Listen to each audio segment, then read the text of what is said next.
Je ne sais pas quand est-ce que j'ai quitté le parti. Je n'ai jamais quitté. Je ne sais pas d'où vous tirez ça. Je suis un des membres fondateurs d'Ensemble pour la République. Je suis le coordonnateur de la ville-province de Kinshasa. Et aujourd'hui, il y a encore une autre nomination qui vient de tomber. Je fais partie de cette cellule qui doit aller implanter les partis partout. Et sans oublier que je suis le porte-parole adjoint de Moïse Katumbi. Lorsque vous voyez des interviews, des vidéos sans tête, sans quoi que ce soit, ou les interprétations des uns et des autres, ça n'engage que ceux-là qui les disent, ça ne m'engage pas. Aniver de mauvaise foi qui peuvent faire ce qu'ils ont envie de faire. Qu'est-ce qui est caché derrière? Ça est de vous dire ce qui est caché derrière. Mais le président Bahati est président d'une institution, il est professeur d'université, il est enseignant. Je suis enseignant, donc on peut se voir, on peut se croiser. Et comme j'irai voir d'autres personnalités. Donc j'ai démontré que les Mukongo ont été saranés. Babylone a mis la poison qui boyogane kolomoro pour éliminer Rabato parce que vous êtes ici pour pouvoir ou comment pas avec les Bakongo. Foufou bozolia, bavio bozomata. Bissom to pesa bino indépendance. 59, c'est le Mukongo qui vous a donné le pouvoir. Vous êtes indépendance. Est-ce que vous avez parce que apparemment ça pétait. J'étais distrait. Et Kiro va tirer un poison, bazo banga. Dans les salamati. Kata wana bosani. Puna nini? Ah, mobikisi. Babimboka ngo se kufi nango. Soto sali susuni. Soki bino bakolomboka. Bozolo bakemboka yango esi ekufi. Bongo pona bapaya bakoloba nini? Bocha mituna sete. Totombola mituna biso. Elongo tokotombola mboka oyo pe mboka ekokende mosika. Mboka oyo ekufa te. Mboka oyo ezali ya Nzambe. Tokolonga biso nyonso. Ce nouveau mouvement rebelle aurait comme principal objectif agir et matérialiser la balkanisation de l'Est de la République démocratique du Congo. Kunakuwa kama mouvement zinakuwa kana majini nazazo. Kunakuwa Banyatura, Bapareko, banini. Sasa hii yetu ni ya nini? Cho akaniambia ase ni kufanya balkanisation. Ces rebelles arrêtés étaient munis d'armes, notamment 6 armes AK-47, des lance-roquettes, 13 appareils Motorola, une lance-grenade, 2 panneaux solaires et plusieurs autres munitions de guerre. Esengeli biso bakongomani totelema pona koloba non na balkanisation ya mboka na biso République démocratique du Congo. La porte à l'entrée comme à la sortie demeure ouverte. Il n'y a pas de droit d'entrée, comme aussi il n'y a pas de droit de sortie.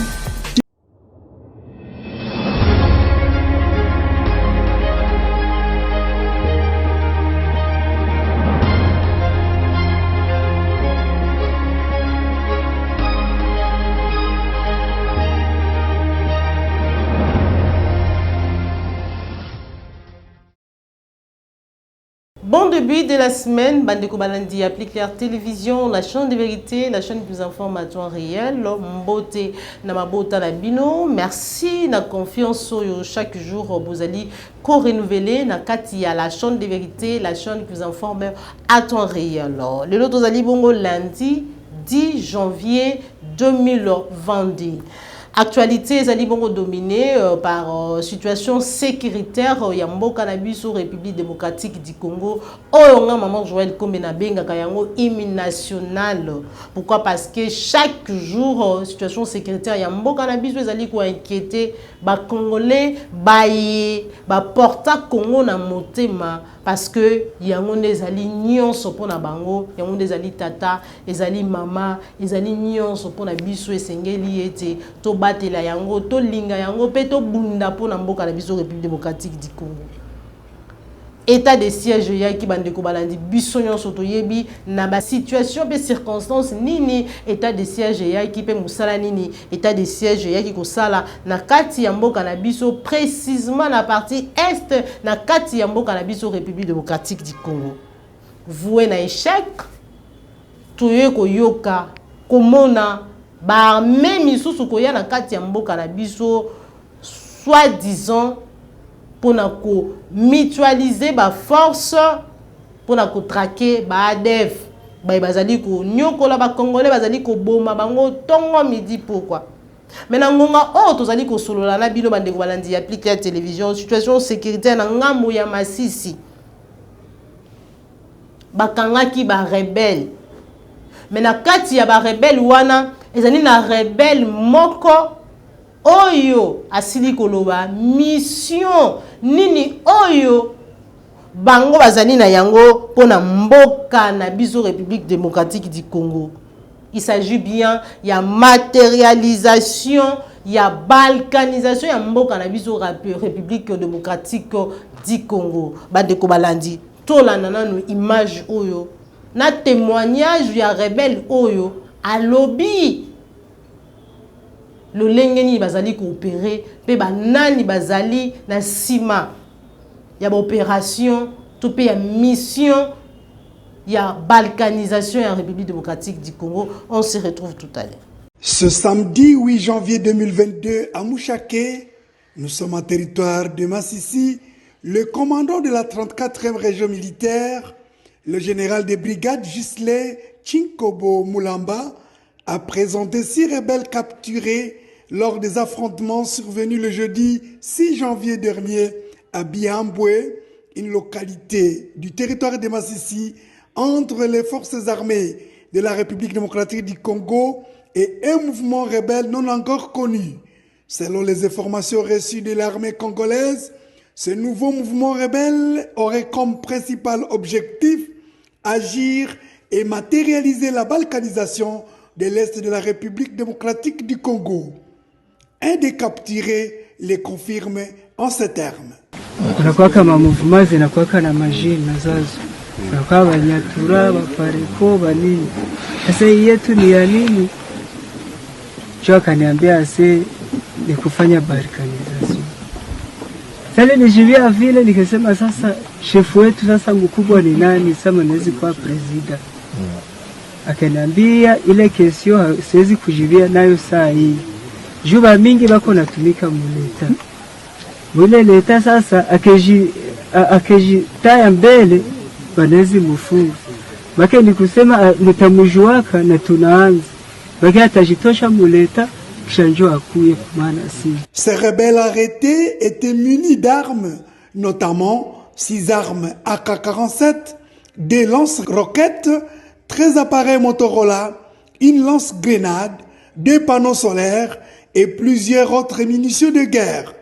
Était présent à cette cérémonie de présentation des capturés et armes le commandant secteur opérationnel Sokola 2, le général des brigades Evariste Mweulu. Bandeko balandi biso sotolandi lolenge nini témoignage wana esili ko salema en rapport na baye bazali vraiment na sima ya balkanisation oyo tolobaka tongo midi pourquoi complot vaste ya ko balkaniser mboka na biso République démocratique du Congo et na yango esengeli biso ba kongomani totelema pona koloba non na balkanisation ya mboka na biso République démocratique du Congo.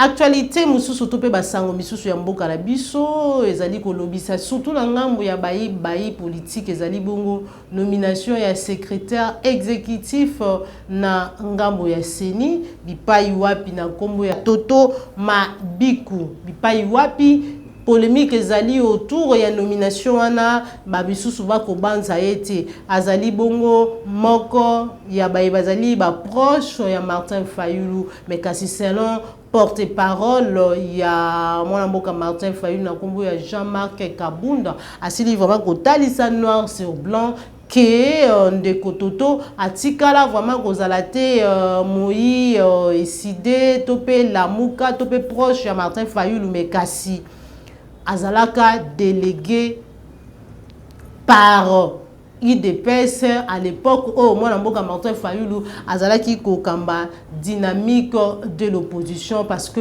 nanga mususu pe bakoloba ete azali bongo moi IDPS mango na bazali ko wanga mais kasi to landa maye ba image o ezali lokola archive etika kapona koyeba azali nani et ce qui finalement to comprendre qu'azali vraiment pembeni ya baye bazali nanga mususu to baete nangambo ya mukambi mboka to pe ya IDPS. Est-ce que le lenge na mutaki koloba dernièrement est-ce que sengeli kokeneka na mwaponomio déjà tozali komona ete président ensemble ya Seni azali déjà Denika Dima oyo toyebi ete azali moko ya ba IDPS lelo secrétaire exécutif ya Seni akoma lisusu moko ya IDPS Tolanda, Bilili, on se retrouve tout à l'heure.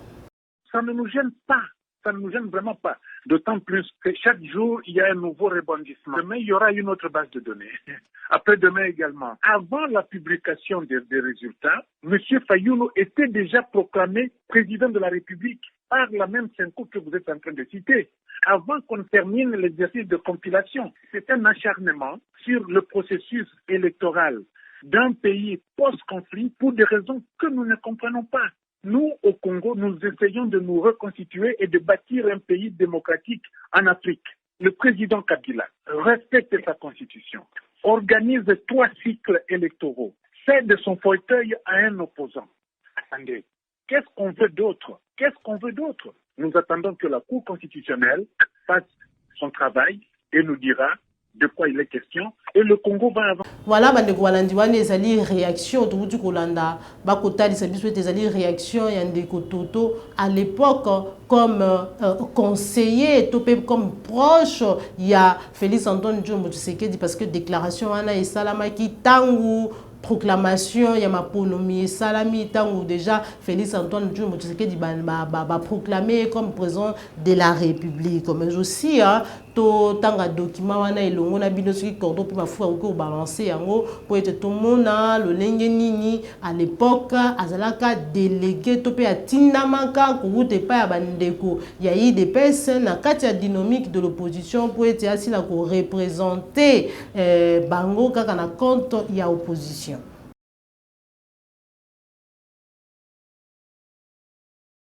Voilà, bandeko balandi ya Plicler Télévision, on est qui un rapport on a Mambi Matali dossier, il y a nomination, il y a secrétaire exécutif nangambu ya Seni. Bandeko balandi ya Plicler Télévision, nous allons kokoba na basango na biso dernièrement toyoka ki bandeko misusu lobela na se rapprochement ya Francis Kalombo où azali moko ya bayi ensemble pour la République rapprochement na ye na bandeko yanga mususu précisément ba Tulukwebo. Dernièrement, maman Joël Kombe na balancé qui d'ailleurs cette même photo là qui circule oyo ils allaient vraiment poser topé ko susciter plusieurs questions. Francis Kalombo a si vraiment ko talisa position actuelle na ye topé situation politique na ye actuelle en rapport na ma union ils allaient ko lobama sur séparation topé bolongu na ye na kati ya ensemble pour la République o e kamami bongo na Moïse Katumbi. Landaye maloba oyi a lobby par rapport na ba bazali ko supposer te alongwe topé alongwe te apesi réaction na ye to landa na bukebu. On se retrouve tout à l'heure. Je sais pas quand est-ce que j'ai quitté le parti. Vous savez, moi je suis un des membres fondateurs. Le parti est les fruits de mes entrailles.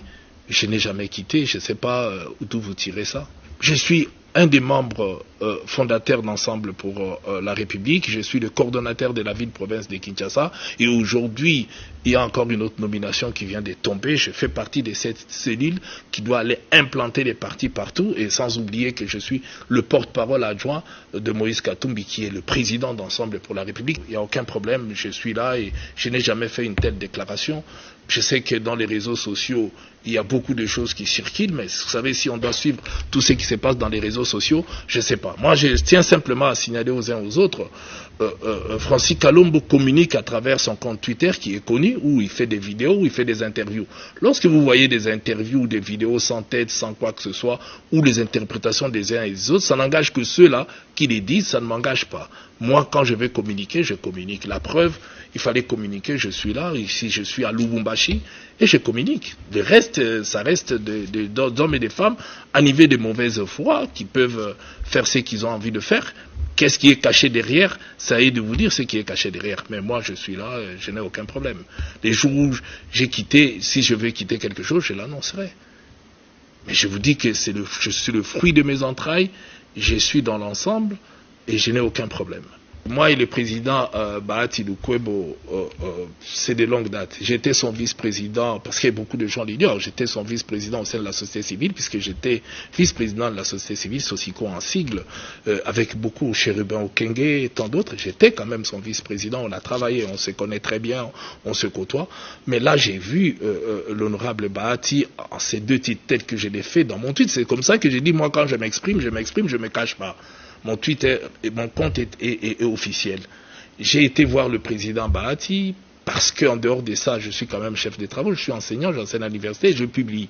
Et j'ai publié mon deuxième ouvrage en ce qui concerne le droit constitutionnel et c'était important que je puisse le voir en tant que d'abord professeur d'université et aussi en tant que responsable d'une institution, puisque dans ces livres, nous sommes en train de, puisque c'est pas le lieu pour parler du contenu, mais je crois que c'était important. C'est comme ça que j'ai été voir le président Bahati, comme j'ai vu tant d'autres personnalités aussi.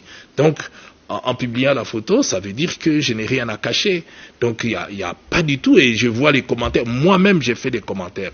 J'ai souligné l'objet de ma visite auprès du président. Mais maintenant, le reste des commentaires des gens, ça n'engage que.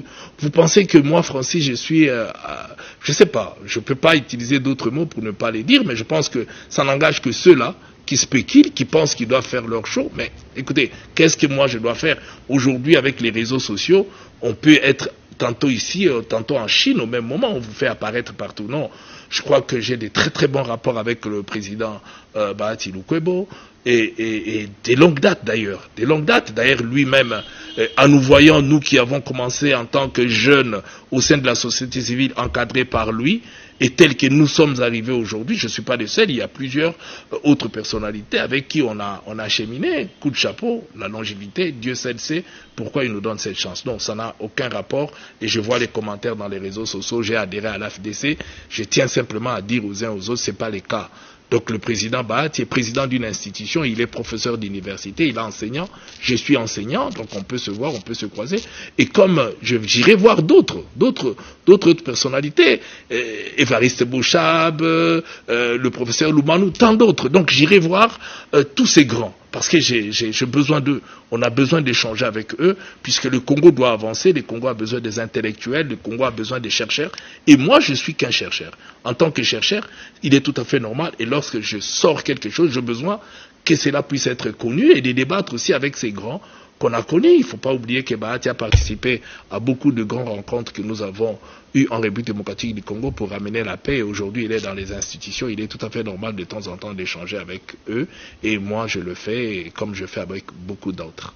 Bandeko balandi wana ezalaki bongo réaction ya Francis Kalombo, mais kasi na mukuse vraiment na mukie to pe na lombango elo etike ngai ezali bongo donc enseignant ou professeur ebele to mitunaka mutuna wana soki Francis Kalombo o azali komi benga lelo molakisi soki atangisaka nini to pe ateyaka nini. En tout cas mboka na biso ba professeur ba assistant ba nyonso bazali komi benga lelo bato bakoteya bato to bakotangisaka bato to éviter soki finalement batangisaka nini en rapport na oyo bango moko bazali na yango. Bandeko balandi applique la télévision tozali Seko Koba na émission na biso ya mukolo lelo en rapport na situation politique ya mboka na biso République démocratique du Congo. Totikali toujours na ngambu ya Ensemble pour la République bipai wapi dernièrement ngana ebiete tozalaki na mwana mboka Daniel Safou na bokangami ya Patrick Lokala ayaki lokola ancien journaliste pour na kotelemela mai oyo ba journaliste bazali ko sibir lelo journaliste azali sous vraiment libre penda makasi te pour na kosala mulusala na ye lolenge longo bani ko dénoncer na utaki ko balancer lobby ya une vidéo selon laquelle mwana mboka Yves Bouya azalaki vraiment ko déplorer lolenge ni azali ko sibir ba menace ko ute pa ya ba bazali ndingandi ya premier ministre. Pourquoi? Parce que azali ko dénoncer azali ko lobela incompétence ya musala ya gouvernement Samachou et surtout ya yemoko moyo azali azali bongo premier ministre kati na gouvernement oyo mwana mboka Daniel Safu malgré nyonso toki koloba asilaka koya quand même mpona kopesa soutien na ye pa ya bapandisango nyonso bazalaki wana et surtout ko conscientiser biso mpona koloba ete esengeli te to baisser les bras esengeli tozala bomoko le système kasi. Ces jours-là, parlant avec lui, qui vraiment sentait qu'il était très malade et qu'il devrait se rendre en Afrique d'ici pour avoir un traitement. Mais d'après personnellement, maman Joël, il y a un problème, il y a sinusite, qui normalement ça la opération. Mais du coup, comme il y a un poison.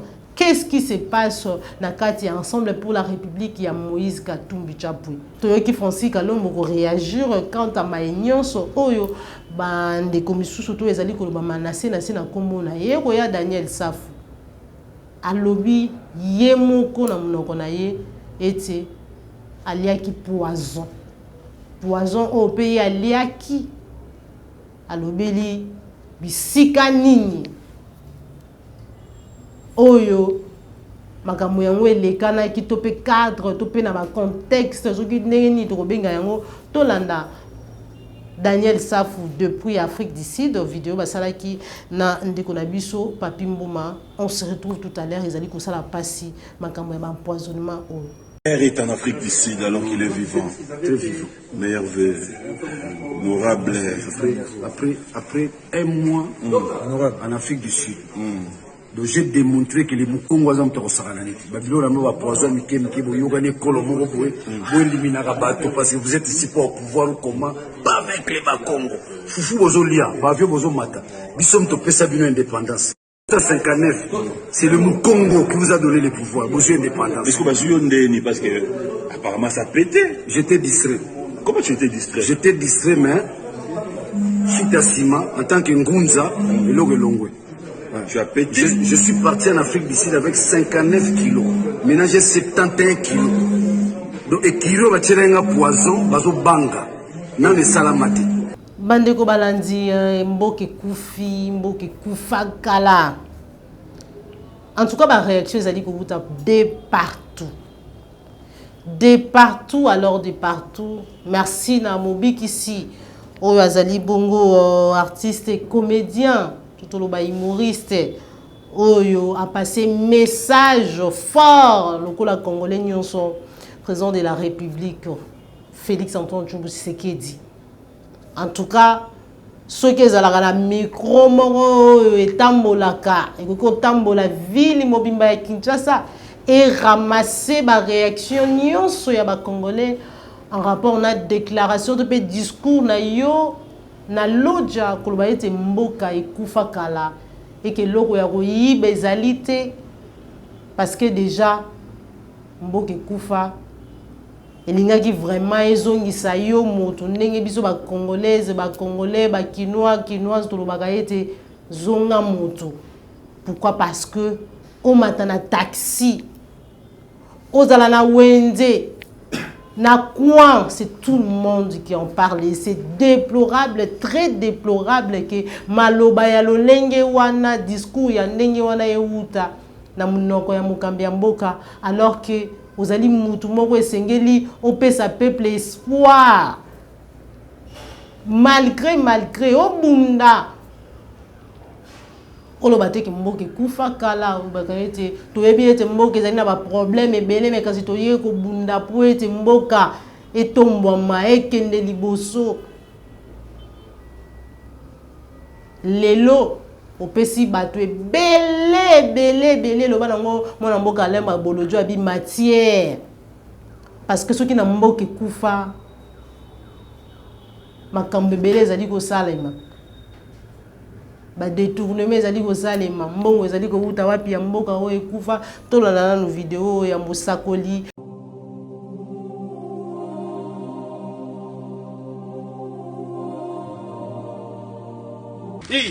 Bokata wana bosa nini? Puna nini? Ah, Mobik ici. Babi mboka ngo se kufi nango. Sikoto sa lisusu nini? mobiksi makambo nyonso tozosala esimba nango te. Soki bino bakolo mboka bozoloba ke mboka yango esi ekufi bongo mpona bapaya bakoloba nini? Botya mituna se te totombola mituna biso elongo tokotombola mboka oyo mpe mboka ekokende mosika longola fololo. Mboka oyo ekufa te, mboka oyo ezali ya Nzambe tokolonga biso nyonso. Bandeko balandi wana ezali message fort président de la République oyo akaba mboka na Nzambe. Tango kaba mboka na Nzambe okabaka yango mpona nini? Ezali kosala pasi bandeko balandi appliquer à télévision to kobi toujours na ba sujet na biso tokele na ngambu ya FCC bipai wapi tozali kokutana tokozwa réaction ya oyo azali bongo Claude Machala les kabilistes en rapport na ba union sur le lot tozali komona tozali koyoka balongwe na ngambu songolo pakala tozo ba ete balongwe na ngambu ya FCC to pe ba quitter Joseph Kabila pona kokende na ngambu ya Fachi Beton to pe kokota na kati ya union sacrée alobi na bango nini akubanza nini. On se retrouve tout à l'heure. Moi je suis kabiliste permanent. Et comment je passe la nuit? Moi je dors et vis au front avec ou sans munitions. Donc la sentiment. J'ai été formé même dans le cadre du corps à corps. J'ai été formé pour arriver à avaler même ce qui peut faire vomir une chèvre. Vous comprenez? Pour le kabilisme. Donc cela veut dire ceci. Le FCC, c'est n'était que normal. Il y a des gens qui sont pas patients, qui ont pensé que au lieu d'avoir la valeur, donc vous ne méritaient plus le mépris. Vous ne regrettez pas des sections parties? Pas du tout. Nous sommes à 80 millions. Vous savez, la porte, à l'entrée comme à la sortie, demeure ouverte. Il n'y a pas de droit d'entrée, comme aussi il n'y a pas de droit de sortie. Quelle est donc votre observation par rapport à l'actualité politique de l'heure en République démocratique? Pour finir avec le PPRD, parce que vous avez fait allusion. Allez-y rapidement. Le PPRD, il y a un débat démocratique en son sein, ce qui est tout à fait normal. Parce que dans le sigle PPRD, il y a le D. Le D veut dire démocratie, veut dire débat, contradictoire, le choc des idées. Le D veut aussi dire discipline. Discutons, débattons dans la discipline, c'est-à-dire dans le strict respect des statuts, des textes qui nous régissent. Vous comprenez? Et vous avez beau avoir raison, mais quand vous vous écartez, il n'y a pas de scission? Cette ligne, scission... au sein du parti, où serait parti Emmanuel Ramazan Shadari? Qui irait où? Il reste toujours, il occupe toujours son poste. Mais j'ai dit ici, D veut dire discipline. Qui dit discipline dit respect. Des statuts et des règlements d'ordre intérieur. Et jusqu'à preuve du contraire, c'est Emmanuel Ramazan Shadari qui est le respect. Je crois que le moment venu, il ne pourra que se plier au changement qui est un fait normal. Cela est dû à quoi? Le changement. Mais écoutez, nous avons connu Tchikez, nous avons connu Vital Kamere, nous avons connu le professeur Évariste Bochab, nous avons connu le professeur Mova, et nous sommes en train de vivre sous la coupe d'Emmanuel Ramazan Shadari. Nde tokomi na suka ya émission na biso mukolo malelo bandeko balandi ya Appliquer télévision la chaîne de vérité. Merci pour être bozala kebele ba ebokota ki biso na bandako na bino mukolo malelo. Merci na Joël Gonago chasseur d'images ozoma ki sima caméra. Merci na Pola Yombe na cordon Opima Frikou Jacques Makabou, papa Alphonse Sala, papa Lorambo, papa Laurent Bongonza na Bossanité, papa Simon Bionco, sans oublier Félix Matika Moma Boko Banque, Jean Bembe West, P Christian Bopa les référendums. Tout le monde mala simaso kinkolo abateli biso. O sepela ki na émission like et partager. Zali mbala liboso la nabiso. Comment ça n'a été? Ko s'abonner na kati à la chaîne de vérité, la chaîne qui vous informe à temps réel. Au revoir.